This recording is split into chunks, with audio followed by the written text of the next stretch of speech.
So before I start, I got to tell a quick little story.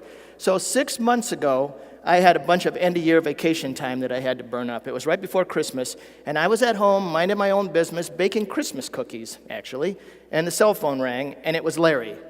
And Larry said in his none too subtle tone, "Oz, like it or not, you're an old fart." Yeah, to paraphrase, that's what you said. And he told me that I'd probably done more community assistance visits and more damage assessments than any living human being, that I'm probably the longest active state coordinator, and I needed to get up here and tell the Illinois story. So my first thought, to be honest, was, oh crap, I don't want to do that. And I actually called Larry back 3 times trying to talk him out of it, and you can see how well that worked out. So, while I was having this debate in my head, this show came on. Ooh, I gotta grab my switcher. This show came on TV called The View. So for those of you that work full-time and never have to watch The View, consider yourself blessed. It is 6 angry women, really angry women, that all sit around and complain at exactly the same time. You can't understand a word of it. They just sit and complain. It's kind of my vision of hell.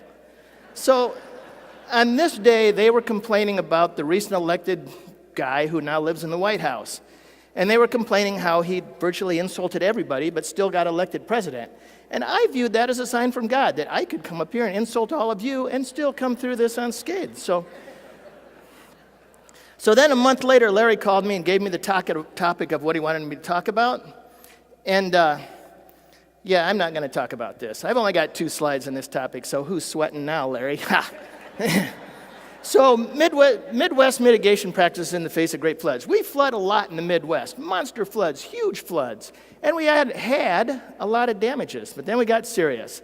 100% of communities in Illinois now have higher regulatory standards.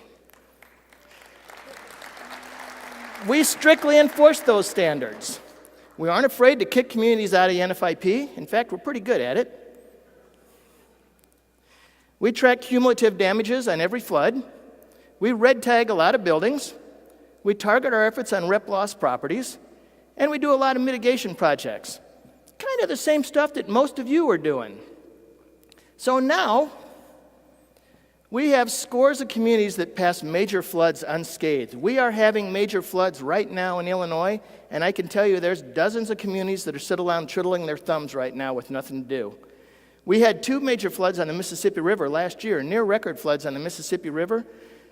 It didn't even make the news in Illinois. It was a non-event. It didn't even happen. We had less than 200 claims, and only 4 of those claims were on post-firm buildings. That's pretty cool. And you have a monster flood and only 4 claims in the state on post-flood buildings? We had no declaration. We had no PDA. We were bored. So that's my presentation. Is there any questions?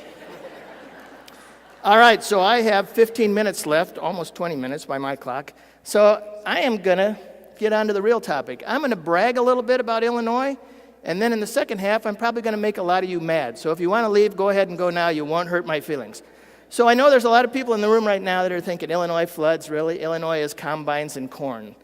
Most of you probably know us for other stuff. We're number 1 in a lot of things. We have the most jailed governors, the most indicted state officials. We're first in poor fiscal policy. We're the most broke state in the nation.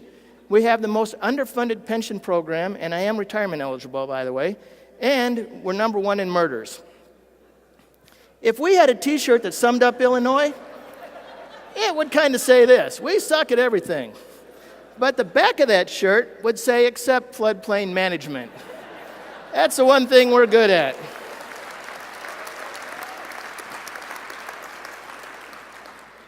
So we have the largest inland systems of rivers, lakes, and streams in the whole nation. Now, I know Louisiana and Texas and Florida and California are all freaking out right now. Notice the word inland that's underlined. The largest inland systems of rivers, lakes, and streams in the whole nation. And if you look at our geography, we have 600 miles of the Mississippi River on our western coast. We have the Ohio River on our southern coast, the Wabash River on our eastern coast. We have a giant river that flows from Chicago and takes all their sewage down to St. Louis. And then we have a myriad of all kinds of little tributaries in between. If it snows in Saskatchewan or pours in Pennsylvania, we know that we were going to flood in Illinois at some point. And because of that, we have declarations. Every county in Illinois has been declared 1, 2, 3 times in the period just after the '93 flood. And we know that it's not going to get any better. When you look at the climate forecast predictions, flood-causing precipitation, 31% increase in the Midwest, not as bad as the Northeast, 67% increase in flood-causing precip is forecast. But when you take that precip and you drop it into major watersheds, into big streams, you can see where all the trends in flood magnitude. All those big gray triangles are all in the Midwest. And Seal, are you looking at the Red River of the North? You should be worried. But all the big triangles are on our big rivers. And we're seeing that. If you look at the Mississippi River, I know this graph is kind of small, but on your right-hand side, the orange bars are all the peak stages, the peak floods on the Mississippi River. They've all happened in the last couple years, in the last 10, 15 years. This morning in Ottawa, Illinois, when I was putting this together on Saturday, this is what the hydrograph looked like for Ottawa, Illinois. They were predicting a flood a foot higher than their flood of record. So right now in Ottawa, Illinois, Mike Sutphin, a lot of you know him, he's literally sitting twiddling his thumbs because he has nothing to do during a flood of record. Move it back?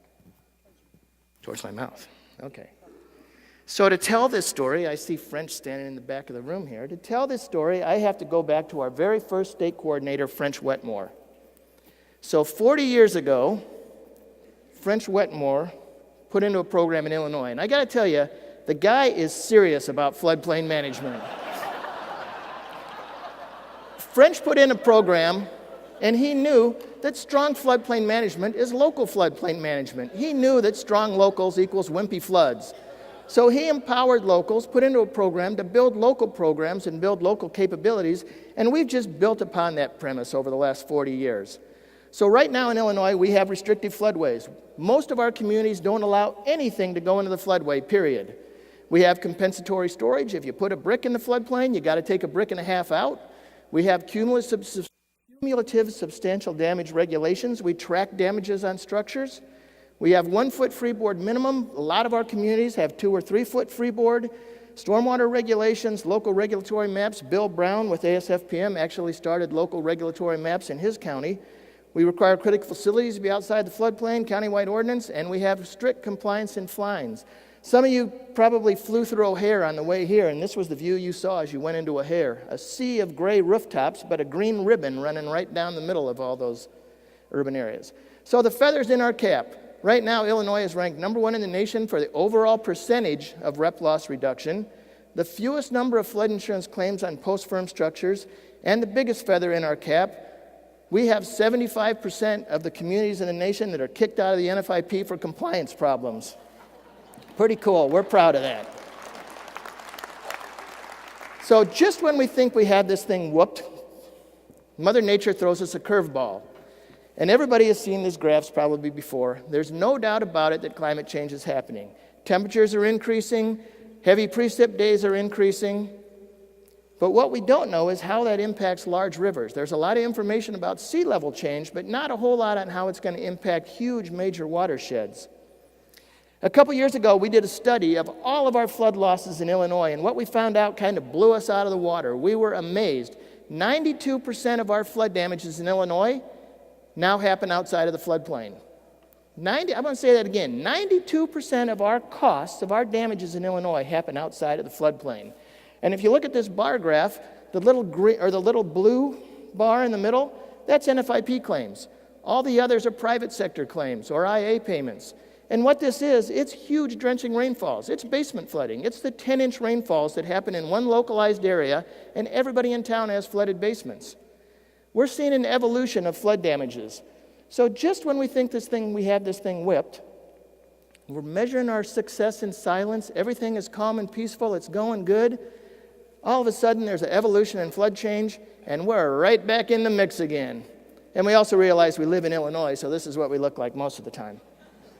So I thought about the things that these communities do that really set them apart, because I haven't really told you anything that any of you do. You all have the same tools in your toolbox. You all have exactly the same things, but there's certain things that communities do that set them apart. So I went through 5 things that communities do, the really good communities, and what sets them apart. So first of all, and this is where I'm going to make half the contractors in the room mad, don't waste time on the fluff.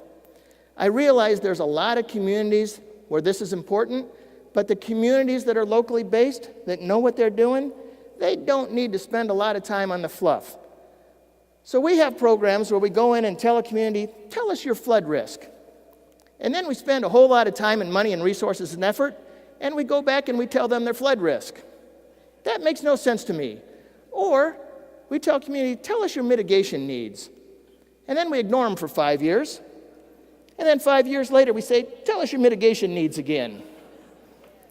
I can tell you, in almost 30 years of doing this, I have yet to meet a local official who doesn't know their flood risk and doesn't have a solution. They know what they need. The good communities don't need us telling them what they need. They have it already. Secondly, there was the 6 non-contractors in the room clapping. Yeah. Secondly, abuse your state coordinators. So every state in the nation has a state coordinator. They are the most underutilized force in floodplain management. So state coordinators, we're all certified floodplain managers. We do 97% of the community visits. We coordinate mitigation projects. We do NFIP, National Flood Insurance Program, and floodplain management training. We do floodplain maximum and low max. We do post-disaster response and damage assessments. And most of us will take a bullet for our local officials. We will stand up in front of an angry crowd and say what has to be done. Oops, let me go back. But I've noticed with some of the newer state coordinators, they spend a lot of time playing with toys rather than going out in the field and getting muddy. So let me say, if you're a state coordinator in the room right now, I'm looking at Seal's shoes, if you don't have flood muck somewhere on your shoes, you need to be getting out in the field more often. If you haven't been shot at with David Shine, rammed off the road with Molly O'Toole, put in the crosshairs of a high-powered rifle with Brian Martindale, arrested and thrown in jail, or sworn at and spit on with Karen McHugh, then you need to be spending more time in the field. Local officials, if you're not abusing your state coordinators and your schmoes, start doing it, because they can get you what you need. Tip number 3, I know I'm pushing my time. Tip number 3, avoid natural selection. We do a lot of the same stuff over and over and over and over and over again. I'm a big fan of natural selection. I see it in everything we do. If you're in a floodplain, elevator move. If you've been flooded, elevator move. This kind of sums up everything we do. I honestly can't believe there's 1,000-some people in the room trying to figure out how to do this. I have a son who's a geophysicist, and he tells me what he does. I don't understand a word of it, not a word. I tell him what I do, and he laughs at me. So every year at IFSM, we give away a natural selection award. We don't get nominations for any other awards, but we get tons of nominations for this award. I'm just going to show you a couple here. So this guy got a load of sandbags dumped off in his house to sandbag around his house. He built a sidewalk out to his house. And you can see his debris pile in front of his house. Or this guy, who happens to be on Corps Engineer lease property, you can see his septic discharge line going down into sandy alluvial soils, porous alluvial sandy soils. 6 inches away is his water intake line. This is not how you get your drinking water. A couple weeks ago, the Pew Charitable Trust did this national flood survey. It was in News and Views last week. It's an awesome survey. If you haven't looked at it, look at it. It's really cool. What they found out was 80% of people support disclosure of home sales in the floodplain. 80% of people support new construction in the floodplain be done to withstand flooding. 75% of people support buyouts rather than reconstruction. And 66% of people think that if a community is not doing its job to reduce flooding, they should pay higher flood insurance premiums. So I looked at this and I thought, this is good news. 80% of people get it. They're upright thinkers. 20% of people just don't get it, and they need our help. That's a pretty simple target for us. Only 20% of people that we got to convince to do the right thing.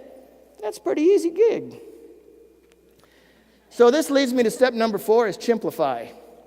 So I had a woman who worked for me, and every year she would give me one of those urban dictionaries with all the different words, a day-by-day tear-off.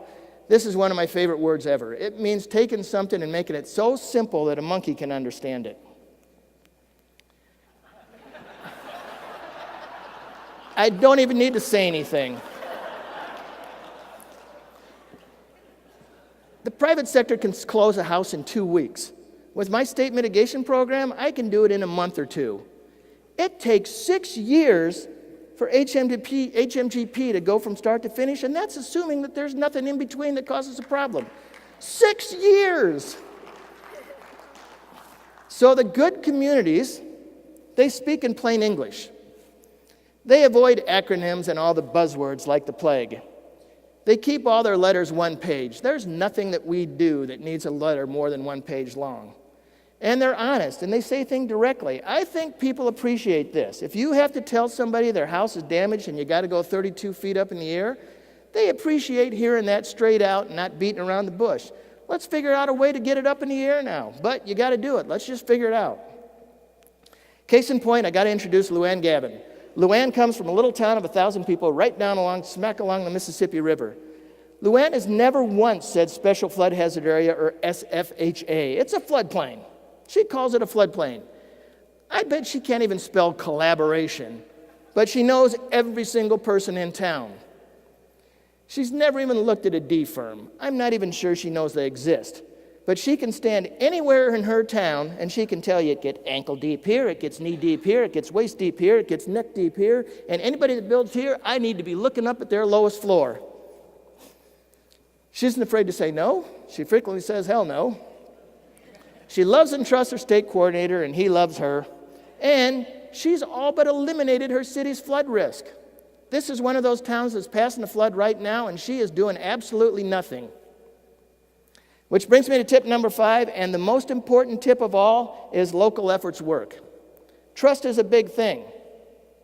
10,000 years of human evolution has led us to look to sincerity, to see the sincerity in people's eyes, to see the honesty. Getting out and actually working with people in the field plays a big part of this. The best communities, they take ownership, they don't rely on the FEMA and the state, they have a local champion, they increase outreach. It's not all about the fancy products. Sometimes it's actually about going out and working with people. They have strong regs and they enforce them strictly.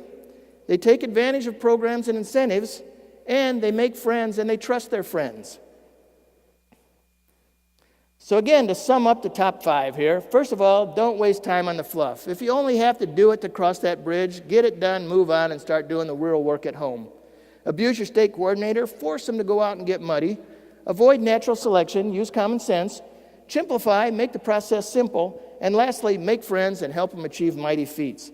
So last 2 slides, I have to tell you that sometimes this backfires. Sometimes they drink a little too much of the Kool-Aid, and you have to kind of reel them back in. So Peoria County, Illinois, one of the towns that's flooding right now, and they're actually in this room. This is a guy who took a grain elevator, and he turned it into a loft up above. He finished the upper area and turned it into a living space. So there's his first floor. Here's Peoria County's flood protection elevation. They have BFE plus 3 foot. They have 3 foot of freeboard. This building is surrounded by water right now, actually. It's flooding right now. That's 45 foot of freeboard right there. When I went and looked at this building, much to my surprise, Peoria County had red tagged this building. You can't see it, but there's a little red tag on the door telling this guy that he needs to come in and have a damage assessment done, or he needs to contact them and have a damage assessment done before he can move back into the house. He's 45 feet above the flood elevation. Last slide, before Diane throws a rock at me. I took this slide 25 years ago during the 1993 flood, and it remains my favorite slide I've ever taken. It's kind of grainy, kind of out of focus because it was an old 35 millimeter camera for those of you that are under 30 or whatever. So there's 2 houses here. One is a pre-firm house. You can see the carp swimming through the living room. The one next door is a post-firm house. It's elevated. It's well above BFE. It's got a flow-through lower area. If you look at the owners of that elevated house, can you see what they're doing? They're sitting back. They got their feet up on the rails. It's lined with beer cans, and they're fishing in their front yard. This sums up everything that we do. This is what we want to have in all of our communities during a flood, is people kick back fishing in their front yards during a flood. Next slide, just a picture of Grafton. Again, another area that's completely underwater right now. That green area along the river, you're looking upstream at the Illinois and Mississippi rivers here, 2 of the biggest rivers in the nation. That whole bottoms, that's green area there, just 10 years ago, that was 120 houses.